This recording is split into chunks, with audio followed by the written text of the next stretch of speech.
Bonjour, je vous propose ces quelques conseils pour mieux appréhender le concours de statistique ou l'examen de statistique que vous allez bientôt passer.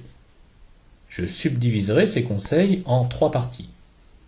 Le type des variables impliquées, la recherche de l'occurrence dans le texte de certaines conditions bien identifiables, et enfin, le nombre d'échantillons et l'indépendance des séries. Alors, comme je vous l'ai dit, vous allez avant tout partir à la recherche, comme si vous partiez à la chasse, de l'occurrence dans le texte de certaines conditions bien identifiables. Tout d'abord, le type des variables impliquées. Si elles sont nominales, vous allez être très certainement orienté vers un test du Qui2. Si elles sont quantitatives, vous allez donc être amené à faire des intervalles de confiance ou de fluctuation et des tests d'hypothèse. Sur les proportions, si les variables sont discrètes, sur des moyennes, si les variables sont continues. Vous pouvez, si vous le souhaitez, vous reporter à la vidéo que j'ai consacrée au type des variables, loi de probabilité et tests associés, si vous souhaitez avoir plus de détails.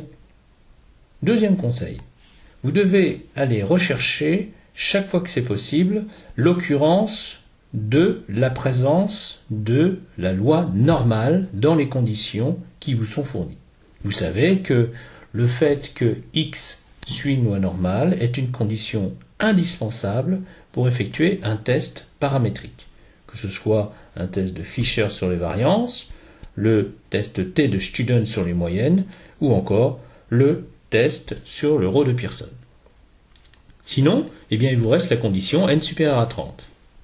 Et si vous n'avez toujours pas les conditions pour effectuer un test paramétrique, vous devez passer au test non paramétrique, en quelque sorte par défaut. La troisième chose que vous allez essayer de rechercher dans le texte de votre examen, c'est si vous connaissez ou non le paramètre exact sigma. Vous savez, l'écart type exact de la grandeur x, la variable aléatoire x continue, dans la population. Si oui, vous êtes donc amené à utiliser le quantile z qui suit la loi normale centrée réduite, que ce soit pour construire vos intervalles de confiance, de fluctuation, ou encore faire vos tests d'hypothèse. La quatrième chose que vous devez regarder, c'est si n, la taille de l'échantillon impliqué, ou des échantillons impliqués, est supérieure à 30. Dans ce cas, vous êtes encore amené à utiliser le quantile z qui suit la loi normale centrée réduite. La cinquième chose que vous allez regarder, c'est si vous avez l'occurrence de la partition d'un groupe en 2 échantillons par le hasard. Dans ce cas-là, vous êtes dans une situation d'expérience ou encore d'expérimentation. Vous avez le droit d'aller jusqu'au jugement d'interprétation, le lien de causalité, dans la conclusion de votre test d'hypothèse.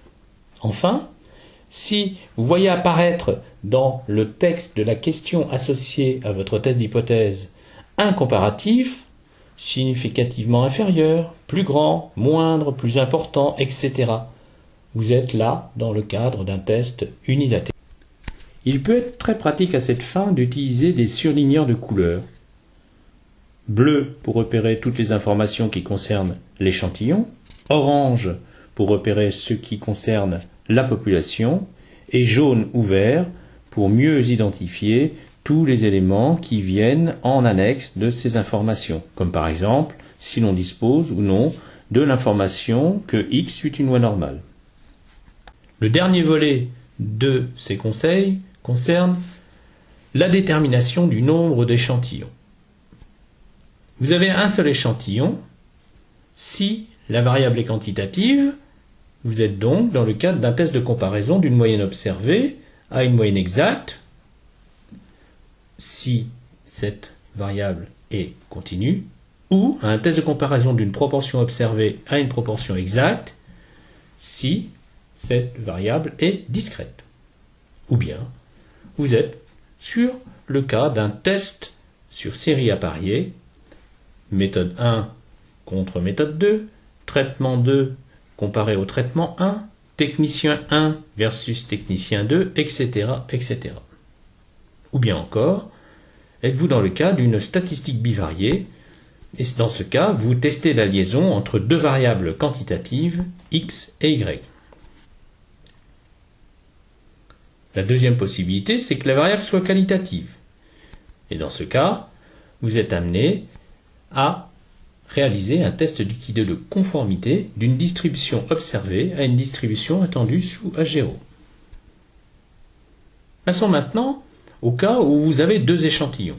Si la variable est quantitative, eh bien, si celle-ci est discrète, vous allez être amené à faire un test d'homogénéité comparant deux proportions observées. Si celle-ci est continue, vous allez être amené à réaliser un test d'homogénéité comparant deux moyennes observées. Si la variable est qualitative, il s'agit donc d'un test du qui2 d'homogénéité, testant l'homogénéité des deux échantillons s'ils proviennent de la même population d'origine. Et dans le cas de plus de deux échantillons, eh bien, si la variable est quantitative, cela concerne l'analyse de variance, plus connue sous le nom d'ANOVA, qui teste l'égalité des moyennes des populations dont sont tirés les échantillons.